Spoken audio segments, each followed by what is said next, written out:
Assalaamu calaykum kusoo dhawaada degan 101 iyo markeeni kale marka maanta waxaan hagaajinaynaa makiinada oo cuntada lagu kariyo oo dhalada insha Allah oo ilaa gadaasheeda geesaheeda meelahaas oo dhan hagaajinaynaa maanta maasha Allah marka aan hadda mar dhawaa igu horeys makiinadan isticmaali jirin haddana maxay ahayd wixii lagu hagaajiyo insha Allah waa barta wal marketka lagu gadaa baasha lagu hagaajiyo iyo mid yar lagu xaqeelada kana waa lagu hagaajiyaa كوكتابka lagu dhaqaa marka maasha Allah marka iga la socdo degan 101 ayo hagaajintii maxay ahayd jikada makiinada oo jikada cunto lagu kariyo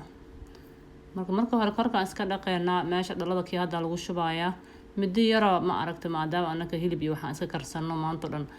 oil naga ma dhamaato marka oil kana ayada uma fiicna marka geesaha dhan waxay ka noqonaysaa ku dhigi wixii hilib marka la kariyo marka ani mastil waaba ka dhaafa markuu kariyo ovenka iska gashtaa laakiin se marba iska karsanaysa wax kasto saliida leh oo dhan marka wax shiilaysid wixii dhangeey ay ku dhigdhigi halkaana geesaha waaye marka waxaan ka soo bixiyay darbiga hadii darbiga sida loo soo jiidido kale iska ilaalisid hadii gaasta mastil danger waa teedo hadda waxa waaye maxay ahayd koronto waaye marka waa soo jiiday gadaasheeda marka waxa arkay waxa wasaq ku jiro marka dariisana u soo jeedo waxa hoos ka furi kartaa laakiin sidaan darbiga hadda iska dhaqo kale ay ku dhagan tahay wasaq meeran waa marka cuntada ama canjeero ama waxa dubaysa geesaha ay ka gasho ayadina way ku dhageysaa meeshii darbiga uga dhaqno kale tadas dariisanka u soo durjiyay marka geesihii ayada ka dhaq maxay ahayd darbiga ay ku dhaganeedna dhaq hadda fiir geesaheeda dhan waa wax ku daadanayo masal marka geesihii aan dhaqno insha Allah oo wasaqada ka dhaqdid marka labadii bilood hal mar iska soo jeedo saddexdii bilood mar in la iska dhaqo hadaartina hoos inta meesha frontiga kan hoos ay soo bixisid hoos ka soo xaaqi kartaa marka aad rabin in aad dhaqdid geesaheeda koos geesaha uma baahnid markasta inaad dhaqdid labadii bilood saddexdii bilood hal mar aad iskaga baahanta meesha hoosna markasta inta ka bixiso wasaqada ka soo xaaq insha Allah marka hadhowna waan itusaa markaan ku celinayno haddana dhaqitaankii waaye insha Allah marka ila socod degan 101 marka waa aragtan qashankii gadaale waa kana marka wixii qashan ku jiro ka soo xaaqdi insha Allah oo soo tirna haddana tartiib iskaga celi adigoo maxay ahayd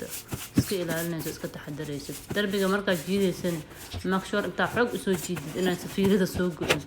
marka always taxadar tartiib gadaal fiiri marka soo jiidaysid iska ilaali fiirida ina aad u jiidama ina meesheeda halfway ay joogto waa xoogaa dhexdhexda ku ekaysid aad u jiida ilmana u dirin qof kale ha u dirin teen ay jira u dirin adiga hooyo oo amal u soo bikartid ma insha Allah marka saas degan 101 iyo kaliinkii jikada salaamu calaykum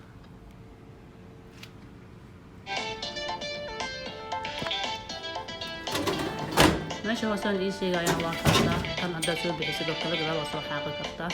inta ay soo bixisid meesha ka hooseyso alaabta storage camal ku oo biraha aad gashitid